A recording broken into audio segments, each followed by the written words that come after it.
वाघ कधीच मारून टाकलाय, त्याच्यामुळे त्यांच्याकडनं काही अपेक्षा नाहीयेत. परंतु ही कोणती प्रथा आणि हे कोणत्या गोष्टी या महाराष्ट्रामध्ये चालू आहेत आणि निवडणुकीच्या तोंडावरती रोजच्या रोज हे कायदे बदलतायत, हा काय प्रकार आहे? मला असं वाटतं की पत्रकार म्हणून तुम्ही देखील ह्या गोष्टींचे प्रश्न त्यांना विचारले पाहिजेत, जनतेने पण विचारले पाहिजेत की हा काय प्रकार सुरू आहे तो.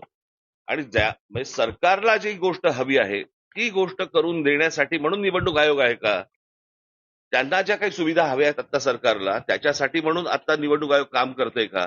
हा आमचा सगळ्यात महत्वाचा प्रश्न आहे. आमच्या दोन्ही पक्षाच्या सर्वच इतर राजकीय पक्षांच्या माझ्या सर्व माझे सहकारी जे काम करणारे आमचे सगळे जेवढे सहकारी आहेत, शिवसैनिक आहेत, महाराष्ट्र सैनिक आहेत, या सगळ्यांना आम्हाला सांगायचं आहे की सतर्क राहा, की तुम्ही आपल्या विभागामध्ये आपल्या बूथवरती कोणकोणत्या गोष्टी चालू आहेत ह्याच्यावरती तुमचं लक्ष असलं पाहिजे.